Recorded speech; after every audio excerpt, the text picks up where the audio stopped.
Hey, it's Rachel Cooke, your modern mentor. I'm the founder of Lead Above Noise, where we help leaders design work to create performance flywheels so that results, wellness, and engagement all thrive together. And if you're a leader of a team wishing that you could get more from and do more for your team, you're in luck. I will be hosting a complimentary roundtable on this very topic on September 17th, 2025 at 1 p.m. Eastern. You can learn more and register for free at leadabovenoise.com/workdesign. And now, on to today's episode. Okay, so by now you know that I run workshops and group coaching programs for leaders who want to explore how to rework how the work gets done. So the results and the humanity stuff all happens together. And today I want to focus on learning and development specifically. A client reached out recently to say, hey, we keep getting dinged on our employee engagement survey on learning and development. It is our biggest gap. The thing that our teams are most dissatisfied with. We know we need to invest in their engagement, but we are under so much pressure to just drive results right now. We don't know where to squeeze learning in. We need to get creative. So they said, can you work with some of our leaders to help them help their teams experience more learning, but without adding more stuff into the system? And so I have been running some coaching cohorts within this organization.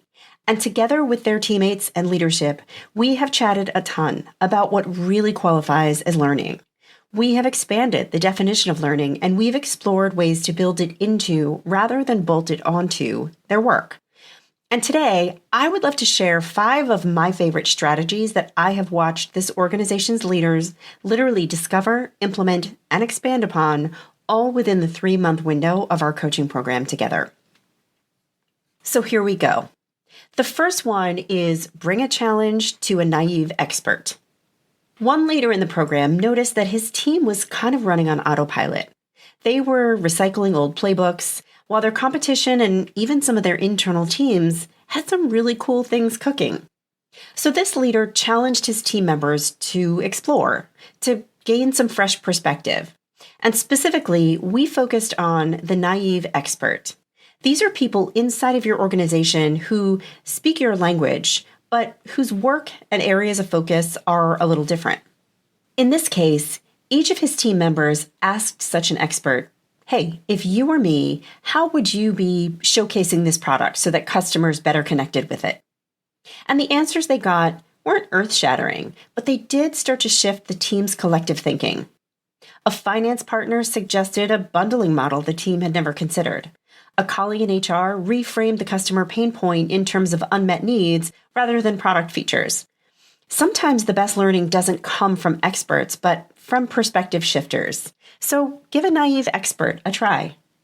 The next one was implement something before you're ready. Another leader saw her team getting stuck in analysis paralysis.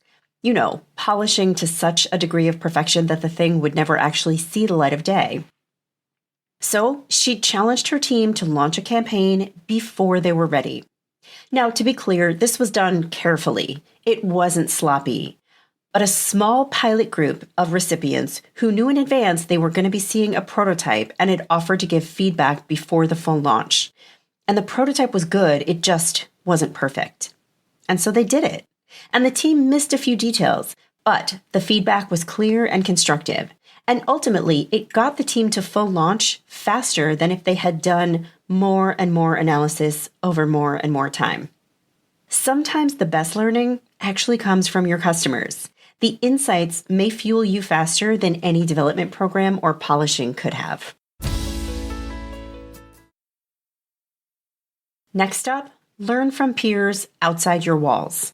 Another leader was focused on wanting to bring in more practices from the outside. They tended to be very interior, and he wanted them to branch out. His challenge to his team? He asked each member to find and reach out to 3 peers on LinkedIn, professionals in similar roles or industries, but not at competitive organizations.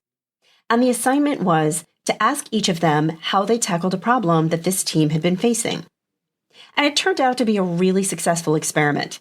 The team learned a ton, again, not in a classroom, but about how others in similar situations were navigating the same challenges. And the exchange of ideas really triggered some refreshing dialogue. Most of his team members have stayed in touch with the folks that they met, and they continue to challenge and educate each other.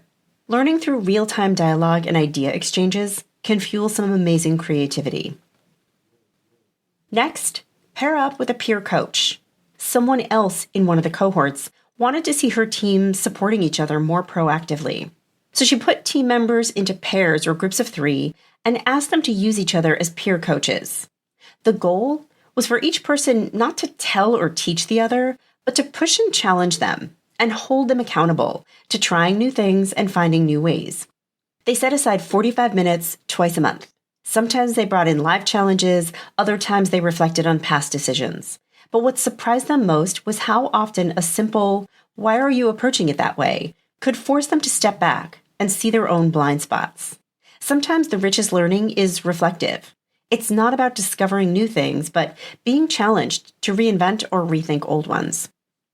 And finally, and maybe my favorite, was the Host the Dumb Question Contest.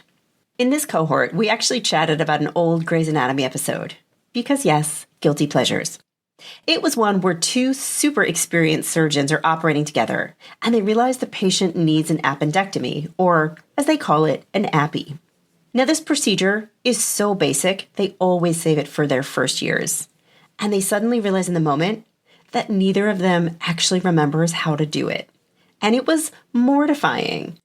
And they eventually had to swallow their pride and get some help from a first year. And then, of course, drama ensues. But the point is this. Sometimes we do our best learning when we feel safe enough to go back to the basics, to ask the dumb questions.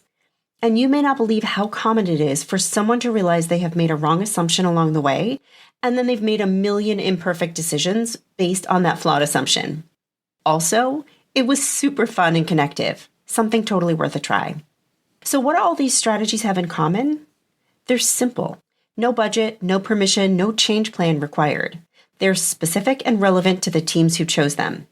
They are switches that any leader can flip, and then unflip, or flip again. And while none of these changes alone are likely to move mountains, all of them collectively could really start a movement. And in the time you have in your workday already. No big commitments necessary. If you're curious for more, don't forget to join me on September 17th, 2025 at 1 p.m. Eastern. Learn more and register for free at leadabovenoise.com/workdesign. And if a talk or a program could suit your organization, head over to leadabovenoise.com/connect and fill out a contact form. You can follow Modern Mentor on Apple Podcasts, Spotify, or wherever you listen to podcasts. Find and follow me on LinkedIn. Thanks so much for listening and have a successful week. Modern Mentor is a quick and dirty tips podcast. It's audio engineered by Dan Fireband. Our director of podcasts is Holly Hutchings. Our podcast and advertising operations specialist is Morgan Christensen. And our marketing contractor is Nathaniel Hoops.